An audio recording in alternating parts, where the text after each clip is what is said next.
Ito naman po yung Viber inquiry last week. Bale, dito po sa naka naman na po. Ito po yung inquiry namin. Ito po yung successful. Si Ma'am Relin.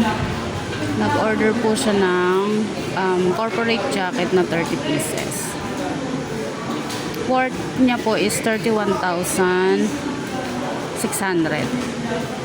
Bali, ito po yung dapat ipi-PO. Kaya lang kasi, dahil nga yung PO natin is medyo paproseso, gumawa na din naman po ako nito na GC with Ma'am Angelica, then with customer. Tapos nung may mga pinapapilapan pa po kasi pag PO. So, ngayon po, nabigay naman po ni Ma'am Relin. Kaya lang po kasi sobrang rush talaga nung nung gusto nila kasi August 1 kasi dapat ang deadline.